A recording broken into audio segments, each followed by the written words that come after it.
Good afternoon. Our Wacky Welder subscribers. It is good to see you this afternoon. Yeah, the snowy afternoon here. Snowy afternoon. It's Thursday for us. Probably can see us on Friday. Yep, that's the plan. Yep. Today we're sponsored today. We are at 144 subscribers. And at that point, Ghirardelli chocolate kicks in. Ghirardelli. Peppermint bark is now out. Yep. 60 calories. Yep. It's a serving size of 3. We only eat 1. Yep. Wacky Welders trying Gotta to be. monitor their longevity here. In shape. In shape. We try to stay in shape. So we'll Yep. see how this is. Freshens up for period 6 and 7. Oh, I well, appreciate it. enjoy it. Very crunchy. Very nice. Good call. Good call. Thank you, Yep. Ghirardelli, Yep. for sponsoring today. Today's about certs. You hear us talking about it. Mr. Paseka is a certified welder. Just picked up a certification this summer. Pretty proud of him. And we're also, the Wacky Welders Lab is the only certified lab. Yeah, in the region, yeah. So a little bit about my backstory is been just in the trade for a number of years and passed a lot of on-the-job weld tests and actually never had a certification until this summer. So I made it 17 years of a career just passing for a specific job weld test. And I do have the credentials of a certified welding inspector, CWI, so on my email signature that pops up. I'm proud of that title after my name. That's something I earned in 2014. My first year teaching, I added that over the summer break there. And the lab itself is an accredited testing facility. So it is one, I think, of about 20 or 21 high schools across the country, not just in the state of Indiana, across the country, that are accredited testing facilities through the American Welding Society. In the state of Indiana, there are 2.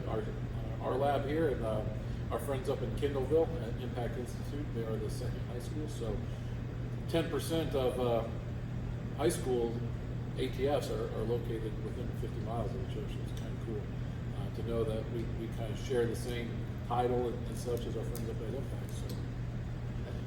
I do know that businesses also come to Mr. Paseka for different types of certifications. So he can not only does he certify students, but he also can certify workers in the trade. So that's pretty cool. So let's take a look at some certs. What do you mean by certs? What is a certification? So the American Welding Society has a whole list of welding codes, and the students weld to 2 specific codes in here. They are the AWS D1.1, which is a structural steel code, and then they do the AWS D9.1, which is a sheet metal code. And so the students have the opportunity to actually earn 2 of those in each process. So 2 sheet metal certs, 2 structural steel certs. So they would get, ultimately, they could leave here with 10 certifications, which is pretty cool. The students don't realize how blessed they are. Some of them do, I'd say, but generally these are like $150 to $175. If I had to pay this summer, I had to go pay to get certified. Even though I am a welding inspector, I had to pay someone else to inspect my welds. So the welding code has a criteria, an acceptance criteria of a visual examination, and so the students will do is they'll spend multiple days practicing in on some 3/8 thick material, lay down multiple welds, so they have the flat position, horizontal, vertical, and then they can ultimately get to overhead. So the students put in a lot of work to really earn that first certification, so it's a pretty big deal for them. So as they practice on these plates, we'll work on their techniques and different things and hopefully master them, and they will ultimately take a set of test plates, and they have a sign-off sheet that they fill out for me, and tells me they're starting the test, and I expect the very first pass, which we call the root pass, then the passes after that are the fill pass, and then ultimately the cover pass or the cap. So these plates that we have here are fully capped out. They're ready to actually get cut to go through our heartbreaker. Mr. Howard's been doing some short filming and stuff throughout the week of the Heartbreaker in action. It's our bend tester to actually ultimately get them their bend test. So at one time, these bend straps were part of the flat weldment. And the kids usually get a little crowd gathered around, and when the Heartbreaker comes to life, it's kind of a big deal. It's exciting to see. They root for each other, and they also share the highs and the lows with it. It is a Heartbreaker. It does not pick favorites. It will snap pieces if there are defects or discontinuities in the weld. It will push them. It stretches a weld to 130% of its original size.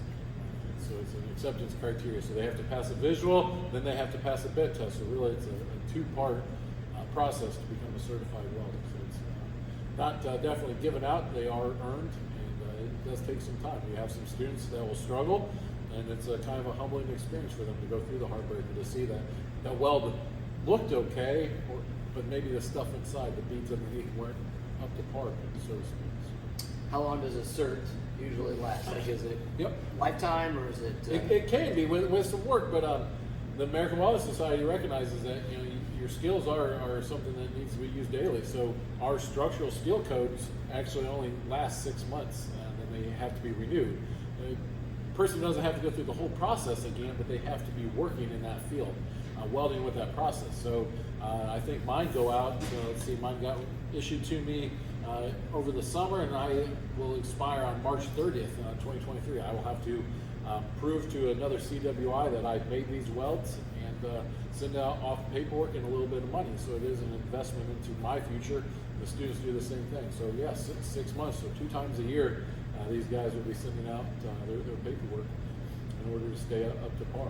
So when you said structural welds, where would the normal person that doesn't understand welding, where would they see a structural weld? Is it? Yeah, a lot of them are going to be buildings. They're going to be the obvious structures. Bridges have their own code. Tanks, out at Louis Dreyfus, they kind of fall under some different codes. But structural generally leads to building, ironworkers, and stuff like that. So I know we don't have skyscrapers like Chicago does or anything like that. But there are some larger buildings going up, like out in the tech park. I did some certifications with a construction company a couple of years back when the tech park frames were going out. They needed the welders to be certified.